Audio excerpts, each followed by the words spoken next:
Daddy میں کورا بول رہی ہوں، پہلے بھی میں نے آپ کو فون کیا تھا، آپ میٹنگ میں گئے ہوئے تھے، میں جہاز پر سے بول رہی ہوں، اس وقت آپ سے ایک بڑے آفیسر صاحب بات کرنا چاہتے ہیں۔ مس کورا نے کہا، مجھ سے بڑے آفیسر کون ہیں، ان سے بات کراؤ۔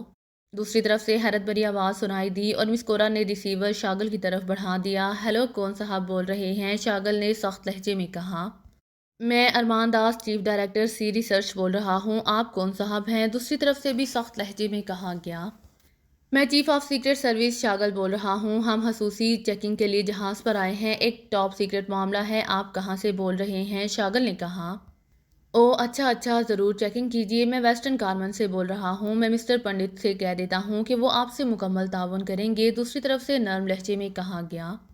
وہ مکمل تعاون کر رہے ہیں، آپ کے کہنے کی ضرورت نہیں، آپ بتائیے کہ آپ کب واپس آ رہے ہیں؟ شاگل نے سر ہلاتے ہوئے کہا، میں تو ابھی 2 ماہ تک یہی ہوں، ایک سرکاری کام کے سلسلے میں، ارمان داس نے جواب دیا۔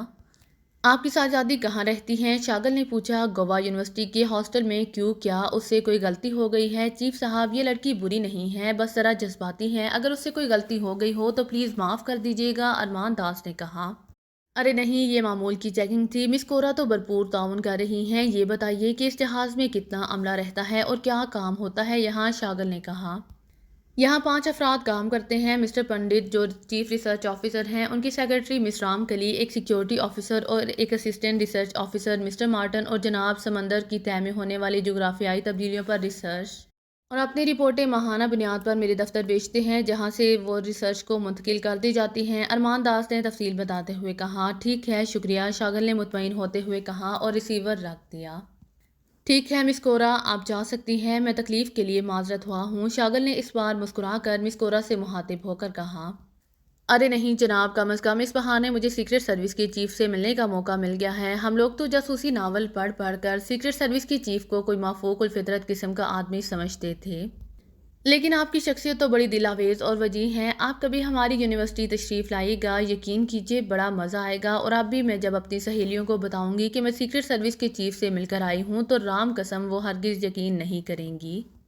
مس کورا نے بڑے جذباتی انداز میں کہا۔ ارے نہیں مس کورا، ہم بھی عام انسانوں کی طرح انسان ہیں، بس ذرا پس پردہ رہ کر کام کرتے ہیں، اسی لیے لوگ ہمارے متعلق ایسا تاثر بنا لیتے ہیں۔ شاگل کا چہرہ مسرت سے گلنار ہو گیا تھا۔ اچھا جناب، شکریہ، مس کورا نے اٹھتے ہوئے کہا اور پھر تیز تیز قدم اٹھاتی کمرے سے باہر نکل گئی۔ مسٹر پنڈت، آپ لوگ مستقل یہیں رہتے ہیں؟ شاگل نے صفدر سے مخاطب ہو کر کہا۔ ہم جہاز میں نہیں رہتے جناب، یہاں صرف سیکیورٹی آفیسر رات کو رہتے ہیں، ہم رات کو اپنے اپنے گھروں میں چلے جاتے ہیں، صفدر نے مسکراتے ہوئے کہا۔ اچھا، اور یہ جہاز یہیں رہتا ہے؟ شاگل نے پوچھا۔ جی نہیں، ہم ضرورت کے مطابق ادھر ادھر گھومتے رہتے ہیں، بہرحال رہتے ہم کافرستان کی سمندری حدود کے اندر ہی ہیں، البتہ 2-3 روز بعد ہمارا پروگرام گلمرگ کھاڑی میں جا کر ریسرچ کرنا ہے، صفدر نے مسکراتے ہوئے کہا۔ گلمرگ کھاڑی میں، وہاں آپ کیا ریسرچ کریں گے؟ شاگل نے بری طرح چونکتے ہوئے پوچھا۔ ہم اکثر وہاں ریسرچ کرتے رہتے ہیں جناب، اور اب تو حکومت کی طرف سے ہمیں خصوصی احکامات ملے ہیں، اب آپ سے کیا چھپانا، گلمرگ کھاڑی اور اس سے ملحقہ دلدلوں کے نیچے ایک انتہائی قیمتی دھات جس کا کوڈ نام 86 ہے ملنے کے امکانات ہیں۔ یہ دھات ایسی ہے کہ اگر یہ وافر مقدار میں مل گئی تو سمجھیے کافرستان کی قسمت بدل جائے گی، یہ دھات بس یوں سمجھیے پارس پتھر سے بھی زیادہ قیمتی ہے، صفدر نے مسکراتے ہوئے کہا۔ وہ احکامات آپ کے پاس ہیں، ذرا مجھے دکھائیے، شاگل نے ہونٹ بھینچتے ہوئے کہا۔ مس رام کے لیے ذرا 86 فائل دکھائیے، صفدر نے خاموش بیٹھی جولیا سے مخاطب ہو کر کہا۔